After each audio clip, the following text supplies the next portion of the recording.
everyone, welcome to the Story House. The story we're going to read today is Bluey and its Typewriter. And this is a lovely hardback book. I do like a hardback book. At school, Bluey is being a story writer. Chloe comes to tell her that it's time for a story with Calypso. Tick, tick, tick, tick, ching, tick, tick, tick, tick, ching. Everyone sits up to listen. Snickers tries and tries, but oops! Oh dear, Snickers has fell over. Calypso begins.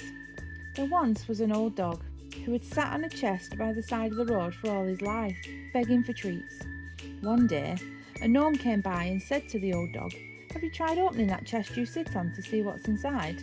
"Oh no, of course not. There's nothing inside," said the old dog. "It is empty." "Can I sit next to you, Coco?" said Winton. He sits right up close to her. Winton is a space invader. The gnome insisted that the old dog open the chest, Calypso continues, and when he did, he discovered that it was full of treats. Bluey doesn't think the story makes sense, so she decides to write a new one with a better ending. But when she and Chloe get back to the typewriter, it's gone. Hey, where'd the real typewriter go? "I'll go ask Calypso," said Bluey. "I can't be a story writer without a real typewriter." On her way to find Calypso, Bluey sees Snickers. He looks sad. "Hey, Snickers, what's wrong? Everyone else has learned to sit except me." "But you're a sausage dog," said Bluey. "It's going to take you longer because you're longer." "I hate being a sausage dog," Snickers moans. Bluey suggests that Snickers comes to find Calypso to see if she can help them both.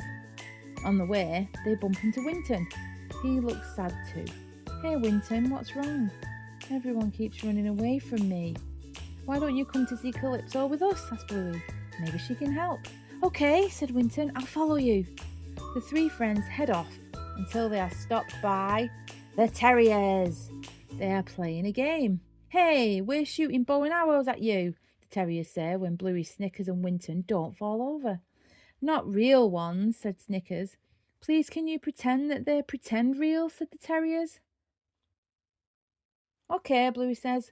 She yells to Snickers and Winton, "Arrows, get down!" They race away from the pretend real arrows. "Snickers, you sneak round them through those skinny trees," Bluey says, "and then wait at the top of the hill to do you know what." Snickers sneaks through the skinny trees as a terrier tries to spot him. "I'm coming. Where are you?" But Snickers' sausage shape keeps him hidden. Meanwhile, Bluey has an idea for getting past one of the other terriers. "Ask him a question," she tells Winton, "and then he'll run away." Winton's confused. "Why would he run away if I asked a question?" "Because you're a space invader. It's someone who stands too close." Winton gives it a go. "Are you gluten-free?" "Winton, not so close. Just tell me, are you gluten-free?" "Ah!" It works. The last terrier has them trapped, but Winton has an idea. "Use this shield," he says, handing Bluey a pretend real shield. "Okay," said Bluey, "hang on." Ping, ba-doing, ping, ba-doing, ping. They escape and scare the terrier away. Bluey and Winton run away up the hill, but the terriers soon chase after them. Bluey shouts to Snickers, "Snickers, now! Sausage roll!" I love being a sausage dog. "Good one, Snickers," Bluey and Winton shout. Then Bluey laughs. "Hey, Winton, look." Winton isn't standing close. "I'm not a space invader." Finally, Bluey asks Calypso where the real typewriter has gone.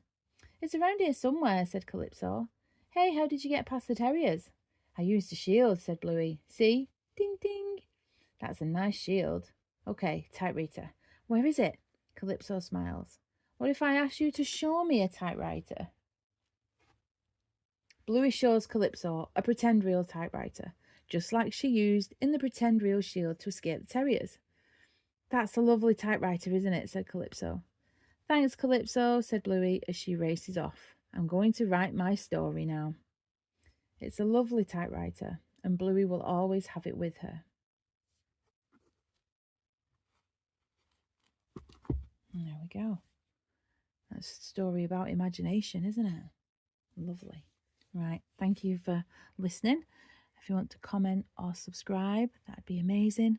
And I shall hopefully see you soon. Bye.